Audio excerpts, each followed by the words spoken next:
यामध्ये हे ढोलकाचे हे टाकून देते बिया. आलेला आहे पूर्ण कपाट साफसूफ. फक्त हे शानूचाच खाना आहे. हॅलो, गुड मॉर्निंग, नमस्कार, welcome back to my channel Pallavi Gadkar blog. तर तुम्ही जसं मागच्या ब्लॉगमध्ये पाहिलेलं आहे की माझ्या सासूबाई आलेल्या आहे म्हणून, आणि कालचा जो ब्लॉग आहे तो मी इथेच सेंड केला आणि आजचा ब्लॉग इथूनच स्टार्ट करत आहे.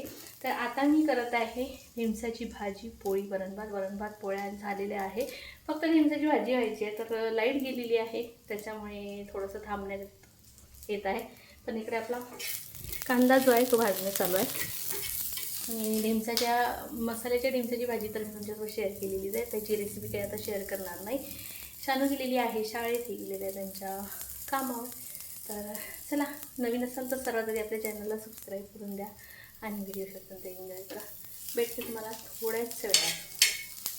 म्हटलं आता आई आल्याचं आहे. काल मी थोडंसं ना बाहेरचं निंदन करून घेतलं. आता थोडंसंच राहिलं होतं, पण आता पाऊस सुरू झालेला आहे तर इचुकाट्यात आता हात टाकता येत नाही. तर पण जे छोटे मोठे झाडं वाढलेले आहे ना ते सुद्धा करून घेते, कारण आता आई आहे सोबतीला. तर त्यांना तर काही करायला लावत नाही. मीच फक्त असं नाही का आजूबाजूला काही आलं का नाही म्हणून ते बघायसाठी म्हणून त्यांना सोबत घेऊन जाणार. कारण एकटीला एवढं मोठं करणं पॉसिबल नाही आहे. चला, भेटते तुम्हाला थोड्याच वेळात. तर मंडळी, जेवण खाण झालं आमचं आणि आज केली होती आम्ही ढिमसाची भाजी, जे की मी तुम्हाला आधी सांगितलं. तर ते ढिमसामधून बिया निघालेल्या आहे. खरं तर आता ह्या वाळू द्या लागत होत्या, पण मी म्हटलं आता जाऊ दे, पावसाचं हे आहे वातावरण तर टाकून द्यावं, कारण की आपल्या ह्या पाऊस नव्हता त्याच्यामुळे जे बिया आहे त्या काही व्यवस्थित निघालेल्या नाही आहे कोणत्या. म्हटलं आता पाऊस आहे तर टाकून द्यावं छान. आणि थोडंसं तुरी ज्या आहे त्या एकट दुकट निघालेल्या नाही, त्यासुद्धा मी पेरून घेते आता. चला, छत्री कमी घेतली का?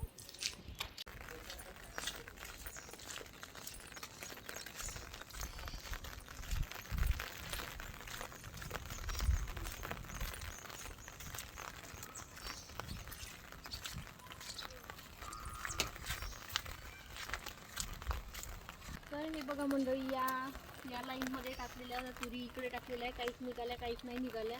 तर आता इथे टाकून देते मी तुरी.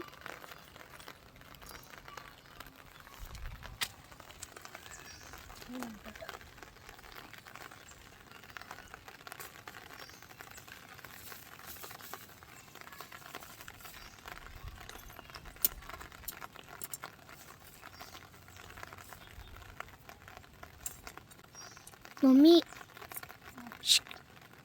अशी बस माझ्यासारखी.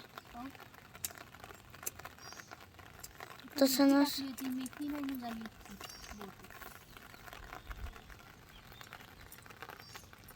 दिसत आहे ना एक मेथीचं.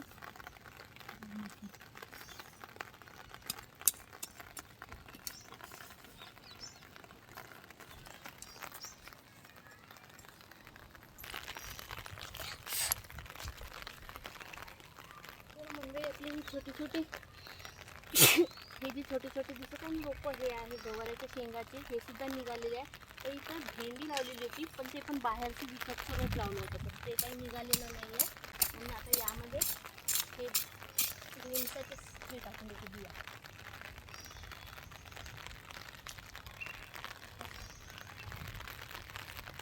ते नाही निघत, काही माहिती नाही. तिथे आपण माल लावलेला होता, त्या वालाच्या भोवताल झालेला एक गवत थोडंसं, हे गवत काढून घेते मी. तिथे चांगले पेरले, जिथे चांगले बिया पेरल्या तिथचे झाडं छोटेच आहे. आणि हे झाड बघू शकता किती मोठं झालेलं आहे. Hello, good morning. तर आज आहे संडे आणि आज बरं झालं शाळेला सुट्टी होती, तर कारण मला डोळा बघू शकतो, डोळा का माझा हा पूर्ण एक पार्ट जो आहे हा पूर्ण सुजलेला आहे. तर माहिती नाही यार माझ्या डोळ्याला काय झालं आहे काय नाही, तर काहीतरी डसला आहे, किडा वगैरे काहीतरी डसलेला आहे चांगलाच. तर खूप जास्त असा त्रास तर होतच आहे, पण त्याचसोबत हे पूर्ण हा पार्ट जो आहे माझा सुजलेला आहे. तर माहिती नाही काय झालं काय नाही. तर असं आहे मग मंडळी. आता कालचा जो ब्लॉग आहे तो पण छोटासा झालेला आहे, म्हणून कालचा आणि याचा ब्लॉग मिळून कंटिन्यू ठेवत आहे. तर ब्लॉग शेवटपर्यंत नक्कीच बघा, पुन्हा एकदा सांगते. तर मंडळी, आता आई वगैरे तुम्हाला कालच्या ब्लॉगमध्ये सांगितलं होतं मी की माझ्या सासूबाई आलेल्या आहे म्हणून. तर आता त्या सध्या गेलेल्या आहे यवतमाळला. एक कोणी नातेवाईक आहे आमचे, तर ते वारले, तर त्यांच्या माहितीला गेलेले आहे. बाबा आले होते सकाळीच. स्वयंपाक वगैरे माझा सगळा झालेला आहे. आता मी घर साफसूफ करून घेते. मी म्हटलं आता सगळ्यांचे जेवणं झालेले आहेच, तर आपण थोडंसं घर साफसूफ करून घ्यावं. 2-3 दिवस असंच माझं वरवर साफसफाई चालू होती. आणि कपडे वगैरे एवढे आमचे डेलीचे जे कपडे आहे ना, ते एवढे अस्ताव्यस्त झालेले होते. हे सगळे कपडे आज मी लावून घेतले इथले. मला आज हे जे कपाट आहे ना माझं, ते कपाट करायचं आहे व्यवस्थित. कारण की त्या साड्या ज्या आहे ना माझ्या पूर्ण अस्ताव्यस्त झालेल्या आहे. मी मागच्या वेळेस लावलेलं होतं कपाट, पण आता खूप जास्त बेकार झालेलं आहे. म्हणून आज मला हे कपाट व्यवस्थित लावायचं आहे. आणि आई आहे थोडंसं मला सोबतीला, तर शानू आहे घरी, तर त्या आहे सोबतीला, म्हणून मग मला थोडंसं एक आधार होऊन जातो.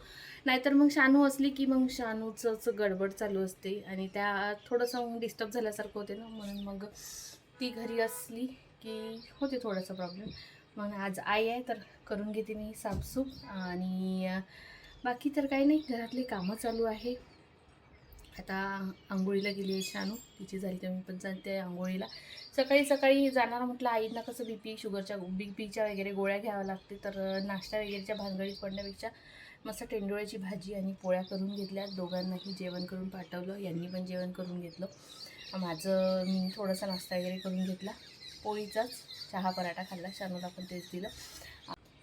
आता आंघोळ करते आणि छान फ्रेश झाली की मग मस्त जेवण करते. आणि टेंडोळ्याची भाजी थोडीशी झाली ती, म्हणून सोयाबीनच्या वड्यांची मोकळी भाजी केलेली आहे, तर ती खाणार, मग ती तुम्हाला दाखवणार नंतर. तर चला मग मंडळी, ब्लॉग शेअरपर्यंत एन्जॉय करा. भेटते तुम्हाला थोड्याच वेळात. तर मंडळी, जसं की तुम्ही जुने ब्लॉग माझे पाहिलेच असणार, तर उन्हाळ्यामध्ये किती जास्त लग्न इकडे तिकडे पळापळ चालू होती. आणि त्यातल्या त्यात घाई गडबडमध्ये ना हे कपाट जे आहे त्यातल्या साड्या काढल्या की ते एक काढली की दुसरी अस्ताव्यस्त होऊन जात होती. आणि साड्या म्हणा किंवा पूर्ण कपाट म्हणा माझं पूर्ण असं विखुरलेलं होतं. म्हणून मग मी आज निर्णय घेतला खूप दिवसानंतर की आज तरी हे कपाट जे आहे ते आपण व्यवस्थित लावून देऊया म्हणून. तर छान असं कपाट मस्त सेट करून ठेवलेलं आहे. माझे ड्रेस वगैरे साड्या सर्व एकत्र झालेलं होतं, कारण घाई गडबडीमध्ये मी कुठेही काही पण ठेवून देत होती. आणि मग एक दिवस करणारच्या नादामध्ये खूप दिवस झाले. आणि हे ब्लाऊज तर तुम्ही माझा पाहिलेलंच आहे. तर हे ब्लाऊज छान मी स्वतः शिवलेला आहे आणि पूर्णपणे डिझायनर ब्लाऊज आहे. जर तुम्हाला हवं असेल तर माझ्या इंस्टाग्रामवर मला DM करू शकता. तर मंडळी, झालेला आहे पूर्ण कपाट साफसूफ. फक्त हे शानूचाच खाना आहे हा, तर तेच राहू दिलं मी, कारण की ते मला थोडं व्यवस्थित म्हणजे एखादी बास्केट वगैरे बघायची आहे त्याच्यात. कारण की हिचे कपडे ना कितीही घड्या करून ठेवल्याने ते घड्या करून राहत नाही, डायरेक्ट गंडून खाली पडून जातात. पण हिचे कपडे जे आहेत ते नंतर लावते. आणि माझ्या साड्या वगैरे लावून झालेल्या आहे. आणि असे पद्धतीनं खाली पूर्ण ब्लाउजेस आहे, इकडे पेटीकोट ठेवलेले आहे, इथे पूर्ण माझा ड्रेसचा खाना आहे, इथे यांचा, एवढं सगळं माझं आहे. आणि या दोघांचे फक्त एक एक कप्पे दिलेले आहे. अशा पद्धतीनं झालेलं आहे कपाट साफसूफ करून. आणि म्हणतात ना माणसं की तुमच्या साड्या किती आहे. आज माहीत पडलं मला किती साड्या आहे माझ्या. तर चला मग, या साड्या आहे, हा एक ड्रेस आणि या साड्या मला वरच्या सुटकेसमध्ये ठेवायच्या आहे. या फक्त सॉफ्ट साड्या इथे ठेवून आहे, बाकी ज्या भारी साड्या आहे त्या सगळ्या सुटकेसमध्ये असतात वरतं ठेवून. आणि एवढ्या सगळ्या साड्या आहे, पण तरी पण कुठे जायचं असलं की प्रश्न पडतो की साडी कोणची घालून जायची म्हणून. तर असं आहे मग मंडळी. चला आता थोडंसं मार्केटमध्ये जाऊन येते म्हटलं, थोडं सामान आणायचं आहे. तर बघते आता यांचं काम झालं आहे की नाही. तर पंखा दाखवाय, माझ्या लहानपणीचा पंखा. तुझा नाही आहे, आजीचा आहे. हा तुळसाबाईचा आहे तो. तुळसाबाईचा पंखा आहे आमच्या. तुळसाबाईचा पंखा आहे तो. अजूनही कामी येत आहे. तुळसाबाई आजी ना हवा बनवला घालायसाठी. होता. जेव्हा आप्पा नाही का जेवण करे ना, म्हणजे जेवण करे तर मग ते असं हवा घालत बसे आजी. मच्छर नाही डसले पाहिजे बा आप्पाला, मग हवा मारायचा. आमच्या आजीच्या हातचं, म्हणजे आमच्या सासूबाईचं. लग्नाच्या वेळेस त्यांच्या. हो का? आता पण तो टिकून राहिला म्हणजे तो. रुखवंतातला आहे का? रुखवंतातला. मग बाई, काय म्हणजे आजीची आठवण आहे आमच्यापाशी. त्याला आपण त्याला व्यवस्थित करू वापरत आहे ते किती दिवसाचं. करू शकतो. काय पहा बरं. नाही तर का, जुन्या आठवणी ओल्ड इज गोल्ड म्हणते ना, बरोबर आहे. एवढ्या दिवसाचं आहे आमचं रुखवंताचं, एकही नाही राहिलेलं लागन तर. त्या आजीच्या हातचं, आजीचं रुखवंताचं. हो ना. जपून ठेवलेलं आहे ते आजीचा. आणि कसं बनवलंय पाहू दे शानू. एवशीच्या आजीची एवशी बनली आहे हां पिठाची चहाची छान चुकीची. हां.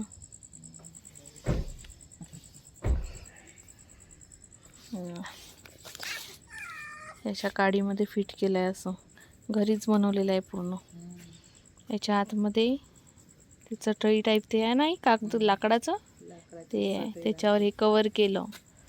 त्याला असं हे लावलेलं आहे, काय म्हणते त्याला आमच्याकडे झाल्लर. हां हो ना. त्यांच्या हातच्या वाकळी वगैरे अजूनही आहे आमच्या इथं. वाकड पहिलेच होती. हो का. मग आता नाही भेटत. चांगले ब्लँकेट भेटते, प्रिन्सेसवाले ब्लँकेट भेटते. प्रिन्सेसवाल्या ब्लँकेटपेक्षा त्या वाकळीचं किती महत्त्व होतं, किती छान वाटत होते ते वाकळ. वाकड माहिती आहे का तुला.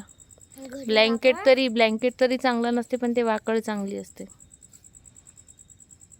आम्हाला आमच्या आजीच्या लुगड्याचं वाकळ म्हणलं का कसं हे वाटे. आईनं माझ्या आजीच्या पाशी हिरवं लुगडं होतं, माझ्या आईच्या आईपाशी.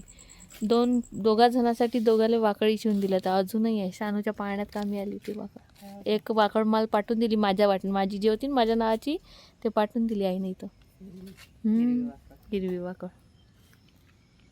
थोडा वेळ आम्ही बाहेर बसबस झालो आणि आईंनी हे छान कॉर्न आणलेले होते, तर पूर्ण असं म्हणजे सोलूनच आणले होते. तर त्याची फक्त आता भेळ करायची होती. मग मी म्हटलं नुसतंच निंबू टाकून खाण्यापेक्षा म्हटलं छान मस्त आपण अशी भेळ करूया. तर सर्वात आधी मी काय केलं, तेल टाकलं थोडंसं तव्यावर आणि ते छान कॉर्न जे आहे ते भाजून घेतले.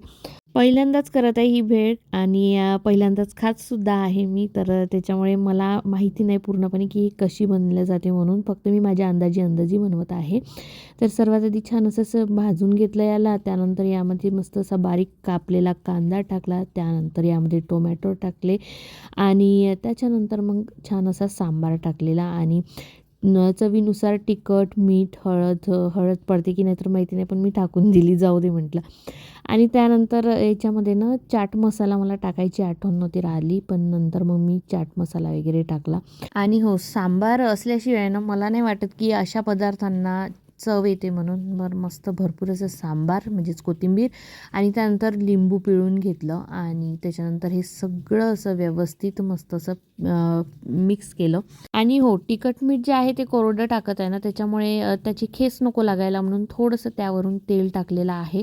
आणि आता हे छान मस्त असं मिक्स करून आपण घेऊया हे मस्त खायला. आणि थोडंसं ना दाणे गरम होते ना, तर आणखी छान लागत होती टेस्ट. तर आणखी काही याच्यामध्ये पाहिजे का तर मला कमेंट्स बॉक्समध्ये नक्कीच सांगा, कारण मी हे पहिल्यांदाच करत आहे. तर खाऊन बघितली तर खूप छान लागत होती.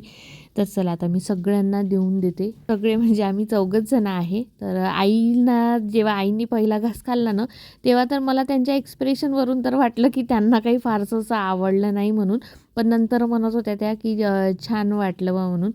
कारण त्यांनी पण बहुतेक मला वाटते पहिल्यांदाच खाल्लेली आहे कॉर्न भेळ. त्यांना तर मस्त भाजून टाक म्हणे, त्या बोलल्या होत्या की छान भाजून टाक म्हणे आणि त्यावर लिंबू असं पिळून छान मस्त असं आपण खायला घेऊ म्हणे. पण मग मी तिखट मीठ वगैरे टाकलं. पण मला त्यांचे एक्सप्रेशन पाहून तर असं वाटत नाही की त्यांना आवडलं बा म्हणून. बहुतेक मला असं वाटतं की माझ्या समाधानासाठी म्हणत आहे की काय. तर प्रत्येकाच्या आवडीनिवडी वेगळ्या असतात, पण कधी जे नाही आवडत ते पण खाऊन बघावं लागते. तर असं आहे मग मंडळी. मला कमेंट्स बॉक्समध्ये नक्कीच सांगा की अजून यामध्ये काय काय जायला पाहिजे होतं, कशी असते कॉर्न भेळ, तर तेच सांगा. तर कॉर्न भेळ वगैरे खाऊन झाल्याच्या नंतर मग केला मी स्वयंपाक, जेवण खावण केलं. आणि डोळा जो आहे तो माझा जरा जास्तच वाटत होता आणि मला नसं डोळ्याचं थोडंसं पाणी सुटल्यासारखं वाटत होतं. तर बघूया आता, उद्या जाऊया हॉस्पिटलमध्ये. तर चला मग मंडळी, आता आजच्या व्लॉगला करते मी तेच एंड. आजचा माझा व्लॉग तुम्हाला कसा वाटला कसा नाही कमेंट्स करून नक्कीच सांगा. आणि आपल्या चॅनलला लाईक करा, शेअर करा, सबस्क्राईब करायला विसरू नका आणि बेल आयकॉनवर नक्की क्लिक करा. भेटू उद्या नवीन एका छानशा व्हिडिओमध्ये. तोपर्यंत bye bye, good night, take care, bye.